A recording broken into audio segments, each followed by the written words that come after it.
লাল সবুজের পতাকা নামিয়ে ফেলতে হবে, বন্ধ করে দিতে হবে প্রবাসীদের দেওয়া আমাদের সকল সেবা। জাতিসংঘের সদস্য হিসাবে বার্ষিক প্রদেয় চাঁদা আমরা দিতে পারবো না, যার ফলে জাতিসংঘে আমাদের সদস্যপদ স্থগিত হয়ে যেতে পারে। 1844 কোটি 43 লক্ষ টাকা কোনো সাধারণ ব্যয় নয়। আমি এখন মাননীয় পররাষ্ট্রমন্ত্রীকে ছাঁটাই প্রস্তাবগুলোর উপর বক্তব্য রাখার আহ্বান জানাচ্ছি। মাননীয় পররাষ্ট্রমন্ত্রী, ধন্যবাদ।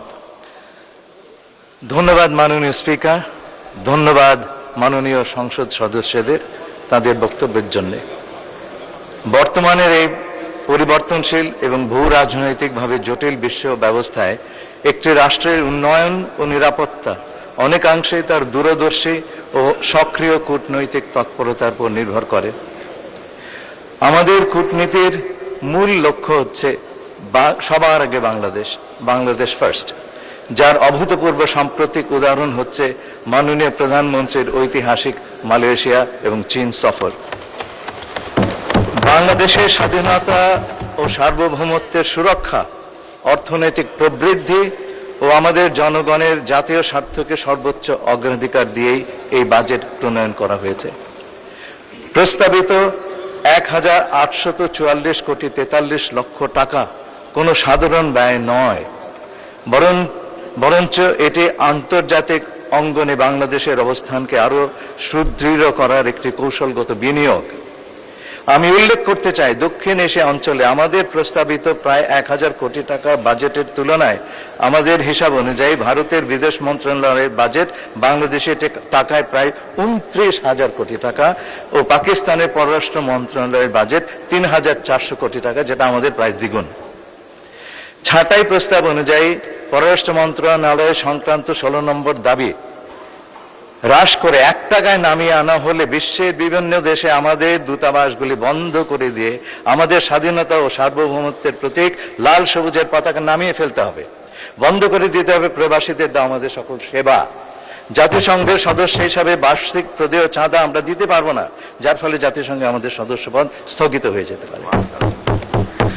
সম্পূরক বরাদ্দ সহ পররাষ্ট্র মন্ত্রণালয়ের 2025-26 অর্থ বছরে মোট বরাদ্দ ছিল 1764 কোটি 38 লক্ষ 92 হাজার টাকা। তন্মধ্যে পরিচালন বাজেটে বরাদ্দ ছিল 1542 কোটি 40 লক্ষ 51 হাজার টাকা এবং উন্নয়ন বাজেটে বরাদ্দ ছিল 221 কোটি 51 লক্ষ টাকা। 2026-27 অর্থ বছরে পররাষ্ট্র মন্ত্রণালয়ের বাজেট প্রাক্কলন করা হয়েছে 1844 কোটি 43 লক্ষ টাকা, যার মধ্যে পরিচালন বাজেটে 1610 কোটি টাকা প্রাক্কলনের পাশাপাশি উন্নয়ন বাজেটে প্রাক্কলন করা হয়েছে 234 কোটি 43 লক্ষ টাকা। গত বছরের তুলনায় 2026-27 অর্থ বছরে 4.536% বেশি বরাদ্দের প্রাক্কলন করা হয়েছে। এখানে কিন্তু আমাদের মনে রাখতে হবে যে পররাষ্ট্র মন্ত্রণালয়ের বাজেটে বড় একটা অংশ ব্যয় করা হয় বিদেশে অবস্থিত আমাদের দূতাবাসগুলির কার্যক্রম পরিচালনা করার জন্য। টাকার বিপরীতে বৈদেশিক মুদ্রার বিনিময় হার ওঠানামার কারণে প্রকৃত ব্যয় বৃদ্ধির হার আরো কম হতে পারে, যেটা আমরা সম্পূরক বাজেট পাশ করার সময় দেখেছি কয়েকদিন আগে। পরিচালন বাজেট বৃদ্ধির যৌক্তিকতা আমি আপনাদেরকে জানাচ্ছি। প্রথম, মালয়েশিয়ায় জোহর বাহরু, যুক্তরাষ্ট্রের মিশিগান রাজ্যের ডেট্রয়েট, আর্জেন্টিনার বুয়েন্স আয়ারেস ও আয়ারল্যান্ডের ডাবলিনে নতুন মিশন খোলা হয়েছে। উক্ত 4টি মিশনের কার্যক্রম আগামী অর্থ বছরে শুরু করার জন্য মোট 30 কোটি 39 লক্ষ 95 হাজার টাকার বরাদ্দ রাখা হয়েছে। রোহিঙ্গা গণহত্যা সংক্রান্ত ইন্টারন্যাশনাল কোর্ট অফ জাস্টিসে মিয়ানমারের বিরুদ্ধে ইসলামিক সম্মেলন সংস্থার পক্ষে গাম্বিয়ার দায়ের করা মামলা পরিচালনার জন্য 16 কোটি টাকা বরাদ্দ রাখা হয়েছে। মন্ত্রণালয়ের 4টি ইউনিট ও বিদ্যমান 83টি মিশনের পরিচালন ব্যয় মেটানোর জন্য অবশিষ্ট 21 কোটি 19 লক্ষ 54 হাজার টাকা অতিরিক্ত বরাদ্দ রাখা হয়েছে।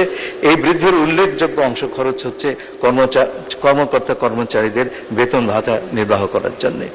উন্নয়ন বাজেটের যৌক্তিকতা আমি বলছি, 2026-27 অর্থ বছরের সংশোধিত বাজেটের উন্নয়ন খাতে পররাষ্ট্র মন্ত্রণালয়ের আওতায় বাস্তবায়নাধীন 5টি প্রকল্পের অনুকূলে সর্বমোট 234 কোটি 43 লক্ষ টাকা বরাদ্দ করা হয়েছে। এর মধ্যে রয়েছে জার্মানির বার্লিনে বাংলাদেশ চ্যান্সারি কমপ্লেক্স নির্মাণ প্রকল্পের অনুকূলে 17 কোটি 62 লক্ষ 50 হাজার টাকা, সৌদি আরবের জেদ্দায় বাংলাদেশ চ্যান্সারি কমপ্লেক্স নির্মাণ প্রকল্পের অনুকূলে 45 কোটি টাকা, অস্ট্রেলিয়ার ক্যানবেরায় বাংলাদেশ চ্যান্সারি ভবন নির্মাণ প্রকল্পের অনুকূলে 120 কোটি 12 লক্ষ টাকা, মিশরের কায়রোতে বাংলাদেশ চ্যান্সারি কমপ্লেক্স এবং আবাসিক ভবন নির্মাণ প্রকল্পের অনুকূলে 3 কোটি 1 লক্ষ টাকা এবং অননুমোদিত প্রকল্পের জন্য 48 কোটি 67 লক্ষ 50 হাজার টাকা থোক বরাদ্দ রাখা হয়েছে।